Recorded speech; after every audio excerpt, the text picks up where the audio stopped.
I am pleased to spend a little bit of time talking with you guys about ways to actually protect your comic book collection. And my buddy Bob is here to help me do that. Bob is from Collectibles Insurance Services.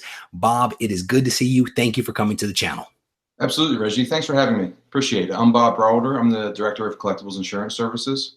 I think that this is going to be a very informative discussion with Bob. And again, I am super excited about this one. I want to give you guys some of the objectives that we've come up for this live stream. We have two of them.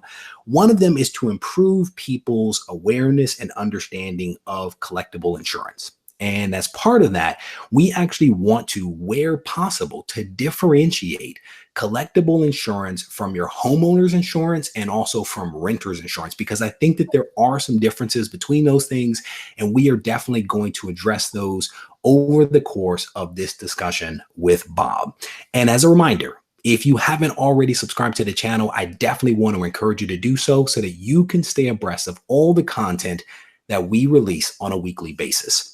So Bob, as I alluded to, we had some time to talk earlier today and also previously as we were kind of preparing for this thing. And I understand from you that you are the Director of Collectibles Insurance, that division. Is that correct? Yes, that's correct. I've been working in the property casualty insurance business for 10 years, specializing in risks that typically fall outside the box of traditional personalized insurance. So that has led me to taking over the collectibles insurance division of our company. And how long have you been with the company? I'm curious. I've been with this particular company 7 years, but a little over 10 years altogether in property casualty insurance. Very good. So you definitely have a background in property insurance and also collectibles, having been doing this for the last 7 years. Is a collection protected through the homeowner's policy or renter's policy? And if not, why not? Can we talk about that? Sure, absolutely. So think of your homeowner's policy in three parts. You have your liability insurance, which is obviously if someone gets hurt on your property and sues you, you have that coverage. You have your dwelling coverage, building damage, water, fire, those types of events covered through homeowners. And the third is your personal property. That's the property you contain within your home. Furniture, clothes, electronics, things like that. But what people don't realize is even with those items, when your homeowner's insurance pays out, those items are going to be depreciated. So if you bought a TV 5 years ago, or a computer 5 years ago, you're going to get a fraction. You're not going to get enough to go out and buy a new electronic device. When it comes to collections, the most common one you see is things scheduled jewelry. You can schedule personal jewelry on your homeowner's policy. They're not going to allow you to do that unless you submit an appraisal to them. What that guards against is you have this $10,000 piece of jewelry, you send an appraisal for $10,000. You know, as a homeowner, if you have a claim on that item, you will get $10,000. They're not going to go as they would any other piece of property in your home and depreciate that value. It's something called agreed value. Homeowners companies will do that, but in a very narrow scope. Homeowners insurance is a very out of the box policy. They don't drift too much into gray areas. You're either in or you're out.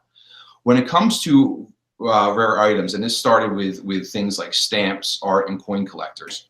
When it comes to rare items, you would have people trying to schedule something unique on their homeowners.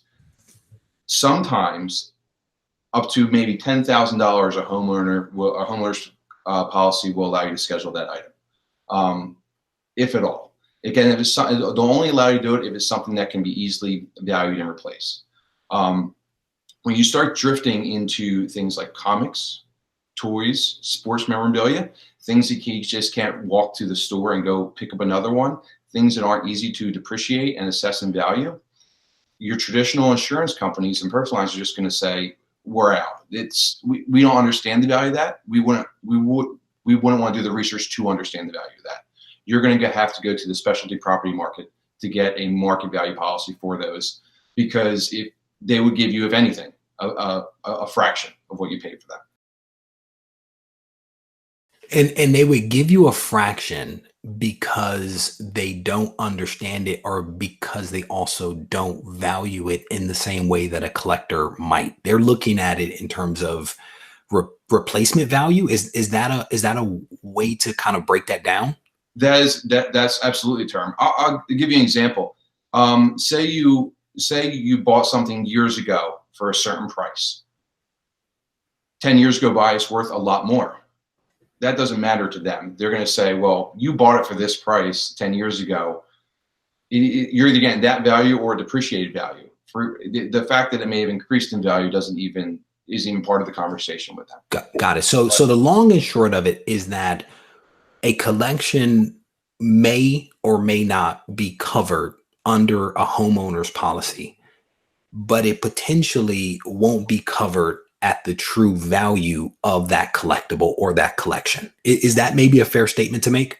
That is a fair statement. And the devil's always in the details. If you actually read the homeowner's policy, some of the policies will actually specifically state sublimits for policies. They'll say, personal jewelry, for example, $10,000. They'll say other rare items. They may say art in there, $10,000. They'll say antique guns or gun collections, $2,500. Those sublimits are clearly spelled out. Obviously, you want to see something in there for comics specifically, but because it's not spelled out in there, you can assume you're not going to be covered, or if you are, you're going to have a very difficult time making claim. And that's assuming that the damage happened in your home. If you were sending it somewhere, it was outside your home, it's not even a claim that they would entertain. Yep, I think that's very helpful. So it sounds like one of the best things that someone could do is to pick up the phone. Well, first, look at your policy, whether it be a homeowner's policy or a renter's policy. Look at it, see what the terms are. Personally, I understand very little of that stuff, I'm gonna be honest. So I would pick up the phone and I would call and I would start to ask some questions to understand the coverage and also the limitations. Does that sound like a good place for someone to start to try to figure out whether their existing policy will provide some type of protection? Absolutely. You could look at our website and see clearly what is covered in our policies. Sometimes digging through your homeowner's policy it's not always clear. Yeah. What's covered and what's not. Those forms are not the easiest to read. There can be what seems like contradictory language within the policy forms themselves. Yep. So it's probably easiest to pick up the phone and call someone. They can walk you through it and just tell you straightforward if you have an exposure. Yep. And we actually did that. My wife and I, well, let me be honest, my wife did it and there was exposure. And that's part of what drove me to actually get my policy. People have asked me about these personal property riders. Is a rider, is that similar to the schedule that you were just talking about? I'm guessing, is it similar terminology to explain the same thing? Yes, it is. A rider and a scheduled item are the same thing. That is, as I mentioned, that's most common in the jewelry space. Got it. That is something that is easily appraised. There's typically formal documentation if you purchase an expensive piece of jewelry. And sometimes that also applies in the art space. Beyond that, though, there's not much else out there. We focused to some degree or another on talking about homeowners insurance. Is it similar to renters insurance? Would there be similar limitations and clauses in that renter's policy? Absolutely. So the difference between renters and homeowners is, if you remember, homeowners is essentially liability, dwelling, and personal property. Renters is just personal property. Yep. Liability and dwelling would fall under the landlord policy. The landlord, correct. Yep. The landlord policy excludes the personal property, and that's where renters comes in. Renters at a coverage level is the exact same. It would have the same limitations, and it's strictly for the contents. I'll call it the non-valuable contents in your home that are common. Before we go too deep, I want to talk a little bit about the two main types of insurance that your company offers. I think that there's one for collectors and one for dealers, but please correct me if that's inaccurate. And if correct, can you add some more texture to that? Absolutely. So collectors are basically what we've been talking about here. That's going to cover you. That's going to cover you against the most common perils of loss: fire damage, water damage, theft, damage while shipping it, damage while transporting it somewhere. Those are the most common exposures for a collector. We also offer a dealer product, which covers all those items as well. Particularly, what's most attractive to a dealer is when they hear the word shipping. Most collectors aren't doing a lot of shipping; they're maybe receiving items, but they're not doing the outbound shipping. Dealers, oftentimes, that's how they make their business. So there's a lot of back and forth. There's also those who are doing the grading. They're doing a lot of receipt of inventory. What's particularly attractive about the dealer policy is it covers inventory that they have in their custody, but may not belong to them. Mm. So there's a revolving door of inventory, and they know that they can file a claim should they have a loss, even if it doesn't belong to them. That covers them. That also gives their customers peace of mind that where the in this case comic book is being sent to for grading, should a loss happen in that process, in either shipment or in the care of the person who's doing the grading, you are still covered. Yep. Because if it is lost if the loss happens while in the dealer custody, it wouldn't be your policy paying out; it will be theirs. And that's all important when sending it out, to make sure the dealer that is taking the item also has coverage.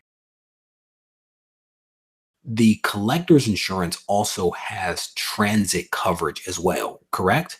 That's correct. And I asked that because there were some words that you used there that could have led people to think different. And I have to be honest that the transit coverage is personally one of my favorite parts of my coverage. And the reason for that is I buy a lot of books. I give a lot of books away. And then I also send books off to be graded. And so I don't have to pay for extra insurance through FedEx or UPS. I just do it. I just have the coverage through you guys. And that gives me a certain amount of peace of mind. And hopefully everything that I just said there is accurate, that I don't have to do that. But please, again, if I'm saying anything incorrect, please correct me. Absolutely. No, that's correct. The transit insurance is one of the most attractive coverages in our policy. And there's different options. And if you're somebody who has a collection that they travel with the full collection frequently, you could have transit coverage up to your full policy limit.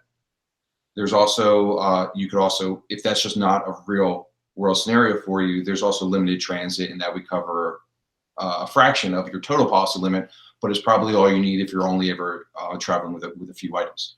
So yes, those are two of that gives people peace of mind. Should I have a theft or damage while taking it to an event, I'm covered.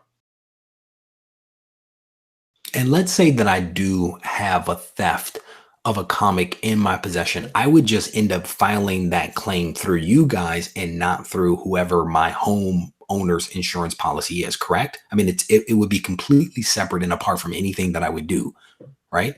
Correct. That's correct. Our policy is a completely standalone policy. So anything is spelled out very clearly on your policy that's with us, what's covered, and anything that happens to that collection that's spelled out on your policy, it's a phone call to us. We're familiar with the types of claims, the types of the nature of the products, and for us, it's business as usual. Yep. So you've mentioned a couple of things already that I want to cover off on. You've mentioned that you guys insure stamps and comics. What are some of the other collectibles that you guys insure? Sure. So our biggest growing segments are sports memorabilia, gun collections, toy collections, art, and that's the majority of what we're receiving today for new business. And the Petroliana that I mentioned earlier is also a niche, and Magic the Gathering, I should add that as well. Let's say that if I was a comic book collector and I was a toy collector, would I have two separate policies, or would that be one combined policy for my two different kinds of collectibles? It would be one policy. The only items that require a separate policy are stamps or guns. Guns obviously have a unique risk associated with them, and stamps, it was started as a stamp product originally, and then there was another product created that was more that was broader and all-encompassing. Okay. So that's just stamps or guns. Your one product could cover your sports collection, comics, as well as toys. whether there is a preferred shipper that you guys have, and someone cited DHL, FedEx, UPS. Is there a preferred shipper from like an insurance standpoint? Yes, FedEx and DHL are the best. I would then say UPS is one tier down from that, and then another tier down would be USPS. Very good. Shipping items of value, you want to have shipping where signature is required. You want to be able to track it and know it got there. Is a signature required to have the protection of the insurance? To get the most amount of coverage out of your policy, the answer is yes. If a signature is not required, the sublimit comes all the way down to a couple $100s. If a signature is required, it will vary by your policy, but it could be up almost to the policy limit. So you definitely, this is spelled out in the policy too. If you look at your policy, it will give you a sublimit for FedEx and DHL, a sublimit for UPS, one for USPS, and one for no signature required. So you know, based on the shipping company you're using, exactly what your exposure is and coverages. So you talked a little bit about the things that are covered, that are insured by your company. Can you highlight some of the things that are not insured by your company? I'll give you the two most common questions we get. We don't do collector auto, and we don't do collector wine. And outside of that, we pretty much entertain anything else that might be collected. If it's a perishable, which obviously wine is, we are, I don't want to say we'll never do it. We're currently not doing it, but we recognize that's a growing segment, and we're looking at different ways that we could potentially do that in the future. Collector auto, there's plenty of companies that already do that, and that just is outside our appetite. Walk us through what that process looks like. Like, how do they engage you guys? How do they get their insurance? Like, walk me through the process. Sure. So the easiest thing to do right now is you can take a look at our website. It's collectinsure.com, or you can simply Google Collectibles Insurance. We're the first ones that come up. Or you could even Google comic book insurance. We're also the first ones that come up. Like any other personalized insurance company, you're able to go online and enter a couple data points, and you'll receive a quote. You'll know at that point exactly, is this worth it or is it not? And also on that website, you'll see the different, basically everything we talked about tonight, everything that's covered, and how we're filling those gaps. If you don't want to call, if you don't want to go on the website, you can also call us. You can also reach us on Facebook. We have a team that manages that as well. So whether it's through online, through Facebook, or through calling us, there's a couple different ways we can reach out, and we can get you a quote and answer any questions you have about the product. Our first question is going to be, what do you collect, and tell us about your collection. And then we'll be able to tell you what common exposures are, and get you a price for what an annual policy would cost. And I can tell you that our product is very affordable. When you think of the cost of insurance these days, I'll give you some data points here. I have a $15,000 collection is going to cost you $100 a year to insure. $30,000 collection is $200. And I'll give you one more. If you have $100,000 worth of items, it's $500 a year. So we're not talking large numbers when you think about how much people have put out to invest in their collections in the first place. Those are annual prices, and it provides that peace of mind that they don't have to worry about a gap they have with their homeowners insurance now. Let's say that I have, let's say, a $5,000 collection. Mm-hmm. Is that worth insuring in your mind? Because that may be what someone is literally thinking right now as they're watching this thing live or watching it back on playback. I have a $5,000 collection. Is it worth it to me? What would your response to that be? I would say yes, because homeowners are simply, it's not going to give you the $5,000 that it's worth. You're going to get, even if you recently purchased it, they're not going to understand the value of it, and you're going to get a fraction of that very often. And so the person could basically say, look, $5,000 isn't a significant amount of money. It's not worth me even insuring that. And so if they make that determination, then they're probably right. But 5,000 is a nice chunk of money, and people may want to get in the insurance. And if you're talking about at 15K, it's $100. At 5,000, you're not even talking $100. You may be talking a significantly less amount of money, and that's an annual amount. That is not monthly or whatever. That is for the entire year. You actually have that coverage. Are all policies annual based? That's correct. All policies are annual based. The minimum premium for a policy is $50. That $50 is equivalent to about $7,000 worth of coverage. So under $7,000, there is no, it doesn't get any less expensive. Do I have to have a catalog of every single book in my collection in order to obtain insurance? And that just goes back to my previous question about walking us through the process. Do I have to have a catalog of every single book with a value assigned to it in order to get insurance? No, you do not. From our perspective, the only time we require that is on items that are individually valued over $25,000. So if you have a couple very expensive items, we do schedule that on your policy, and that just helps everyone. We don't require an appraisal on it, but we do need to know that you have it. We do recommend, though, that although it doesn't need to be provided to us, that you maintain inventory. What that helps is, say you have a total loss. Last year we were exposed to California wildfires. People had total losses. Well, having your inventory just makes things infinitely easier when going through the process of trying to remember what you had and identify. Giving a claims department everything they need to quickly move through a claims process, the more documentation, the better. It just makes both parties' lives easier. Do you have recommendations for how best to value one's collection? Because there are people that don't have their entire collections inventoried, right? So is there a recommendation for how to determine a value for one's collection, or should you just gross up based upon your self-assessment of your collection? So that's a great question. A common question we get is, I have valuable items, but I don't know what it's worth.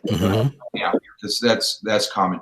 There's certain free tools out there like valuemystuff.com and things like that, depending on obviously what you collect, that can help get you started. The way we do it is we look at different auction houses. Again, depending on the collection, it depends on where we go. And for a lot of stuff, particularly comics, there are places where you can get those values. You can also see what they recently went for at auction. There's obviously any other type of online bidding that you see. It's with comics particularly, it's a little easier to establish value because there's a lot more of an online trail. It just goes to the nature of that business. Other collectible items, that's not always the case, but certainly in the age of social media, there's usually a digital trail for what things are going for online, and we're usually able to establish value because, again, our product is a market value policy. So what it would cost you to replace that tomorrow, that's the amount of money you're going to get for it. It wouldn't matter that you bought it for a lower cost 15 years ago. What it will cost to get that comic today that's the amount you're going to get, assuming obviously it's within your policy limit. That policy is paid out at the current market FMV for that comic, regardless of how much someone actually paid for it. So literally, if you pay 12 cents for that book and that book is now worth, and I'm making this up, $50,000 FMV, it is getting reimbursed or whatever. You are made whole at the 50,000, not at the 12 cents. Yes? That's correct. Obviously, that's assuming your policy limit is $50,000. Then yes, you are getting the full value of that item. The only time if it was a recent transaction, what you paid for it is obviously what you're going to get. But if many of these things appreciate in value, you're getting the current market value. Yep, that makes a whole lot of sense.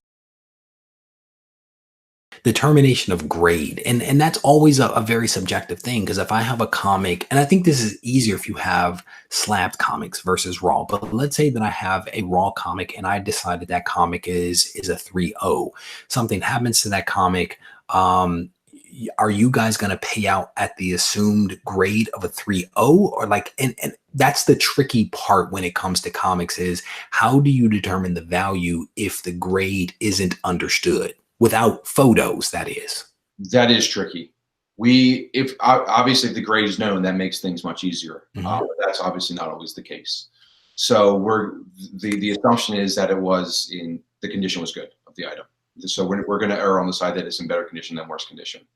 And with that, again, what that's going for on the market to replace that, not taking into account that it might have been a poor condition item. We just wouldn't know that. I have a policy now.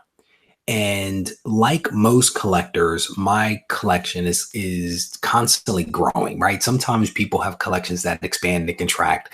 Mine just grows. Like I lose a book here, but then I gain like 8 others, right? So the collection is growing. What is a good approach to take to ensure that my growing collection is always protected and reflected in the policy that I have? Does it depend upon the frequency of me bringing books in? Like how quickly or how often should I evaluate my level of coverage? And then let's say that I assume that I need to increase it. What does that look like? Is it a phone call? Like what happens then? Sure. So to increase coverage, and that's one of the most common things we deal with, increased coverage is simply a phone call. You call us. Unfortunately, you can't do that online, but you call one of our sales reps and they'll get your coverage increased. You'll then receive an updated policy in your email. Most people we recommend, obviously depends on buying frequency. If you recently made a large purchase, usually then look at your policy. For people who do a couple purchases every few months, at least once or twice a year, take a look at your policy, take a look at what you have in inventory, and take a look at what your current limit is. Does it make sense?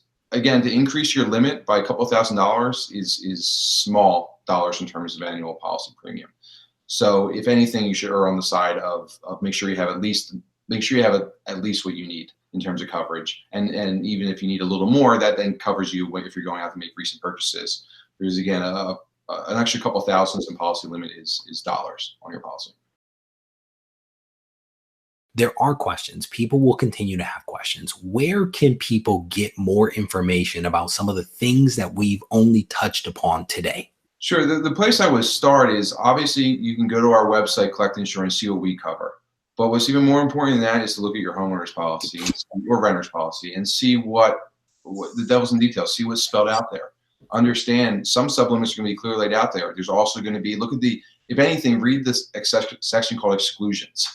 That will then lay out very clearly. People will find stuff in there unrelated to what we're talking about that they may have had no idea that they weren't covered for in terms of insurance. And I think it's just an educational thing. It's just becoming more aware of where you're exposed and where you're covered. And then when you identify those exposures, you can then determine whether or not it's worth trying to fill in those gaps. And obviously with what we're talking about with collectibles, you start with your homeowner's policy and understanding your insurance, and then move into filling in those gaps by looking at our product and saying, with this product, I know I won't have to worry about getting a fair market value for my items. Yep. And then where can people go to find more information about your services, your products? Where do they go for that? This is through our website. It's Collectibles Insurance Services. Just Google that, collectinsure.com. And in there, there'll be different sections on there, what we cover, type of coverages that are offered, what's excluded, and who to contact with any questions. Bob, thank you, brother. I absolutely appreciate it. And everyone else, have a great night.